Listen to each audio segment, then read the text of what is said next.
কেমন আছেন? তো আমাদের আজকের এই আয়োজন, তো আপনি শুরু থেকে ছিলেন, আলহামদুলিল্লাহ। তো আয়োজনের আজকে আসার পরে আপনার আসলে আমাদের ছাত্রদের যে উপস্থাপনা বা তাদের আহ, যে তালাওয়াত আনুষঙ্গিক যা কিছু আছে প্রদর্শনী সহ, এটা আপনার কেমন লাগলো এবং আমাদের এই মাদ্রাসার আহ, পরিবেশ, পড়ালেখা ইত্যাদি সম্পর্কে আপনার আহ, মতামত কি যদি আপনি আমাকে জানাবেন? এটাই নেন না, চার্জার এটা না না এরকম এরকম প্রত্যেকটা মাদ্রাসায় বিভক্ত, প্রত্যেকটা মাদ্রাসা বিভক্ত, আর প্রত্যেকটা মাদ্রাসা থেকে এটা না মানে চেক করুন আমাদের চার্জার রাসূলুল্লাহ আউলিয়া দিনে দিনে ফাইল যারা তারা বিশেষভাবে এই মাদ্রাসা সম্বন্ধে আমাদের বিগত হলো এই মাদ্রাসাটায় আমার মেয়ে হ্যাপচে করতেছে। তো আলহামদুলিল্লাহ মেয়েকে এই মাদ্রাসায় যাওয়ার পর থেকে গতানুগতিকভাবে ভালোই করতেছে। আর এখনকার যে পরিবেশ, হযরত যে কথা আমাকে বলতে বলল, এখনকার যে পরিবেশটা দেখলাম এটা আমার মন ছুঁয়ে গেছে। শুধু আমার না, আশা করি প্রত্যেকটা অভিভাবকেরই মনের মধ্যে একটা ভালো লাগছে। কারণ প্রত্যেকটা মাদ্রাসার মধ্যে এরকম কিছু থাকা দরকার যে জিনিসটা বাচ্চাদেরকে এবং অভিভাবককে মাদ্রাসায় পড়ানোর ব্যাপারে উৎসাহিত করে এবং তাদের দিল থেকে মাদ্রাসায় যাওয়ার যে একটা আকাঙ্ক্ষা, ছেলে একটা কিছু করবে, মেয়ে একটা কিছু করবে, ইসলামের জন্য তারা ইসলামের জন্য তারা কিছু একটা করবে, এই উৎসাহটা দেখানোর প্রয়োজন। যার কারণে প্রত্যেকটা সন্তান যদি সে তার ছোটকাল থেকে সে কিছু বলতে পারে বা কিছু সবার সামনে একটা কথা বলতে পারে, একটা সেমিনারের মতো একটা জায়গার মতো উপস্থিত হয়ে সে কিছু বলতে পারে, এটা তার জন্য ভালো। অভিভাবকের দিলের মধ্যেও কিছু একটা মানে আর কি বলা যায় এটাকে, অভিভাবকের দিলের মধ্যে একটা শান্তি আসে, একটা সাহস যোগায়। আরেকটা বিষয় হলো যে বিষয়টা আমার ভালো লাগছে, কারণ পড়ালেখা তো প্রত্যেকটা মাদ্রাসায় হইতেছে। তো যারা আরবি শিখতেছে তারা আরবির মধ্যে আছে, যারা ইংরেজি শিখতেছে তারা ইংরেজির মধ্যে আছে। কিন্তু এই মাদ্রাসায় যে একটা উদ্যোগ নেওয়া হয়েছে যে আরবি, ইংরেজি, বাংলা এগুলো সমন্বয়ে একত্রে শিখবে এবং 5 বছরের মধ্যে সে বাংলাও করবে, ইংলিশও করবে এবং সে আরবিও হ্যাফজও করবে। এটা আমার খুব ভালো লাগছে। আর এভাবে যদি প্রত্যেকটা মাদ্রাসাই হয়, শুধু এটা না, এটা তো আলহামদুলিল্লাহ আল্লাহ তাআলা চাইছে তো হয়েছে, তাদের মনের উদ্যোগ, আমাদের মনের উদ্যোগ আল্লাহ তাআলাই পূরণ করবে আমরা আশা করি। আর এটা যদি প্রত্যেকটা মাদ্রাসা হয় তাহলে আলহামদুলিল্লাহ আরো কিছু হবে। আলহামদুলিল্লাহ। তো আসলে আপনার আনন্দের সাথে আমরা আনন্দিত। আসলে আপনাদের যখন খুশি আমরা দেখি তখন আমাদেরও আসলে আনন্দ লাগে। তো সবচেয়ে বড় বিষয় হলো আমরা আপনাদের কাছে সহযোগিতা, দোয়া সবসময় চাই। আমরা যেন আমাদের নির্দিষ্ট টার্গেট ফিল আপে এবং আমাদের পরিবেশ এবং সকল আমার রক্ষার্থে আমরা সবসময় সদস্য থাকতে পারি। আল্লাহ তাআলা আমাদেরকে সবসময় সাহায্য করেন, সেই প্রত্যাশা কামনা করি। আসসালামু আলাইকুম ওয়া রাহমাতুল্লাহি ওয়া বারাকাতুহু। তো আমরা আমাদের আরেকবার সাক্ষাৎ চাচ্ছি এখন। আসসালামু আলাইকুম ওয়া রাহমাতুল্লাহি ওয়া বারাকাতুহু।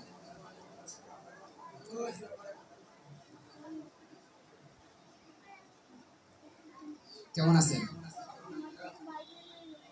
তো আজকে আমাদের এই আয়োজন, আমাদের ছাত্রদের উপস্থাপনা, ছাত্রীদের উপস্থাপনা, আমাদের পরিবেশ এবং আপনার ছেলে এখানে দীর্ঘদিন যাবত পড়ালেখার মধ্যে আছে। তো তার পড়ালেখা, উস্তাদদের আচার আচরণ সহ পুরো মাদ্রাসা সম্পর্কে আসে আপনার মতামতটা কেমন বা আপনি? আলহামদুলিল্লাহ, আসলে বলার মতো ভাষা আমার নেই। আমি এতটুকু বলবো, এই মাদ্রাসায় যখন আমার ছেলেকে আমি প্রথম দিয়েছিলাম, ও আসলে অনেক কিছু পারতো না। আমি আজকে ধরে রাখতে পারতেছি না। ও যেভাবে উপস্থাপন করছে, আসলে আমিও ওভাবে উপস্থাপন করতে পারবো না। তো আলহামদুলিল্লাহ, আমার সব থেকে বেশি ভালো লাগছে যে এখানকার যে সকল টিচাররা আছেন, ওনারা তাকে ওইভাবে গড়ে তুলতেছেন এবং সময় দিতেছেন। আসলে অনেক মাদ্রাসায় আমি গেছি, অনেক মাদ্রাসার সাথে আমি পরিচিত আছি, আমি দেখছি যে ছাত্রদের পড়তে দিয়ে ওনারা মোবাইল চাপে। আমি দিনে মনে হয় 3-4 বার করে আসি মাদ্রাসায়।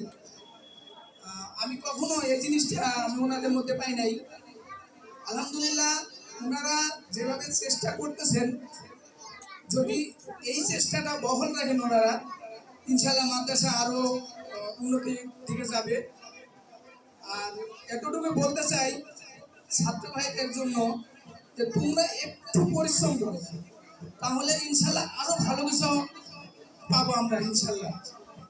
এ বলে আমার বক্তব্য শেষ করছি। আলহামদুলিল্লাহ।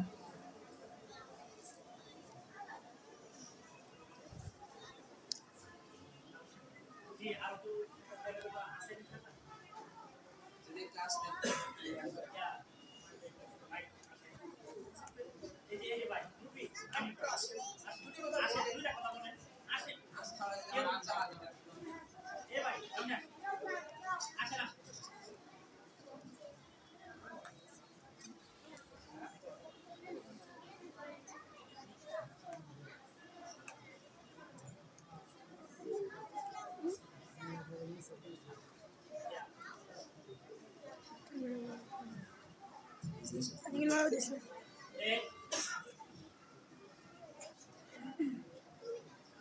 আলহামদুলিল্লাহ, তো আমাদের আসলে কাঙ্ক্ষিত মেহমান উনি চলে এসেছেন।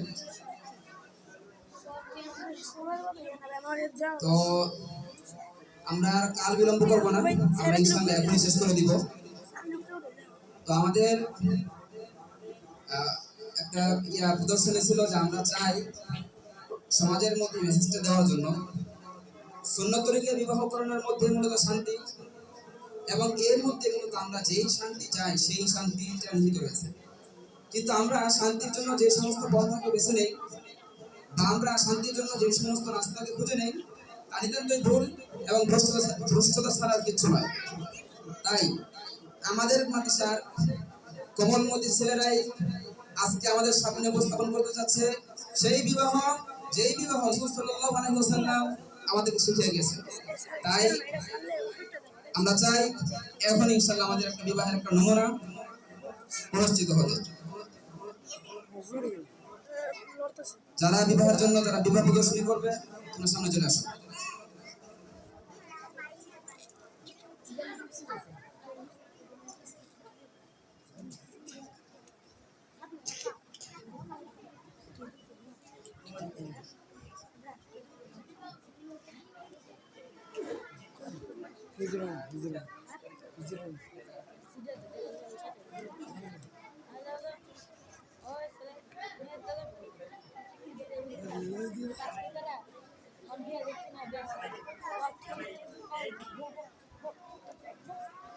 দাদা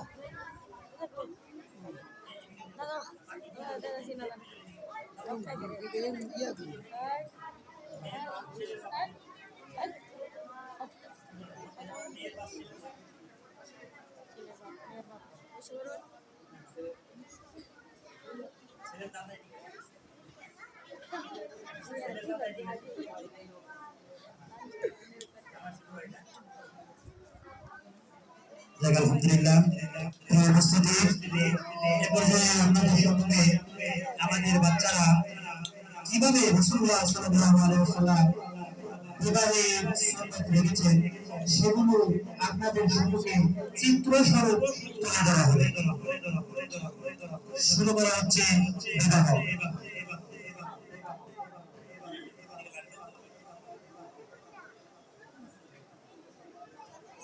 জি, ইমাম সাহেব আপনি বিবাহের জন্য মঞ্চে আসেন।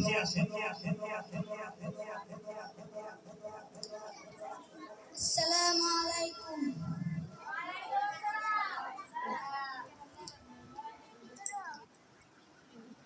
আলহামদুলিল্লাহ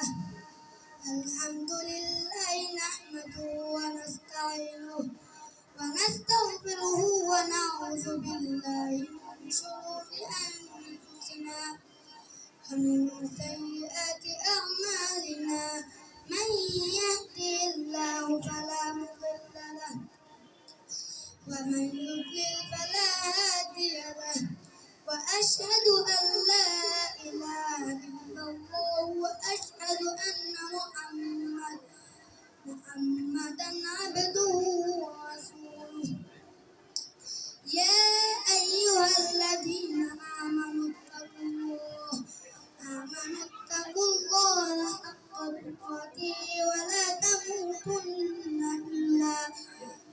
تموتن إلا وأنتم مسلمون يا أيها الناس اتقوا ربكم الذي خلقكم من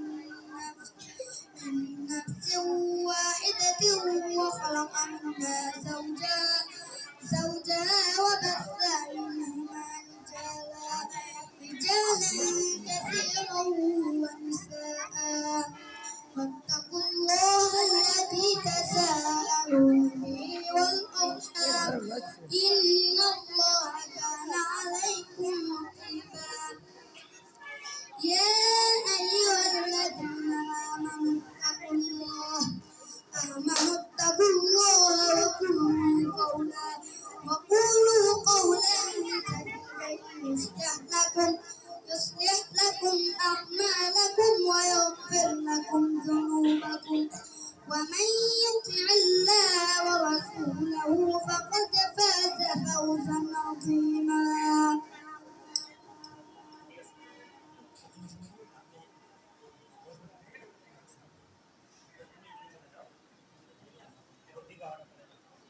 জি খুতবা হয়ে গেছে বিবাহে, এখন বিবাহের কাজ সম্পন্ন করা হবে।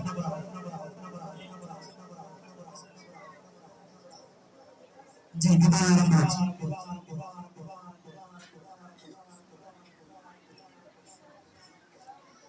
নরসিংদী পাঁচদোনামা অধিবাসী মোহাম্মদ মুদাদ মিয়া একমাত্র কন্যা মোসাম্মদ সুমাইয়া আক্তার,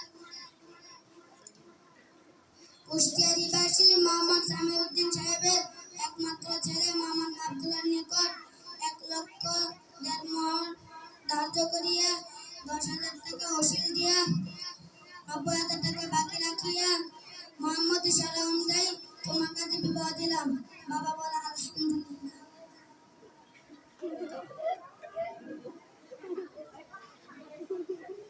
আলহামদুলিল্লাহ।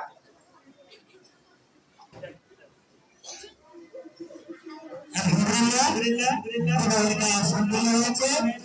এরপর আপনাদের সঙ্গে বিবাহের পর যে মিষ্টি বিতরণ হয় সেই মিষ্টি বিতরণ হবে ইনশাআল্লাহ।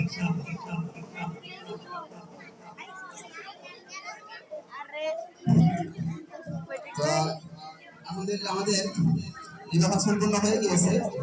তো প্রথম দিকে একটা ছোট ছিল, খুতবা হয়ে গেছে এবং বিবাহের কাজ সম্পূর্ণ হয়ে গেছে। আসলে আমাদের এখন খেজুর সেটা দিচ্ছেন এবং উপরে যারা আছে খেজুর নিয়ে নিই। সবাই কেউ দৌড়াদৌড়ি না করি, এখানে ক্যামেরা আছে, ক্যামেরার সামনে কেউ না যায়, কেউ ক্যামেরার সামনে না যায়, সবাই একটু সুন্দর করে বসি, ক্যামেরার সামনে কেউ না যায় এবং ক্যামেরার মধ্যে আওয়াজ নেই। tinggal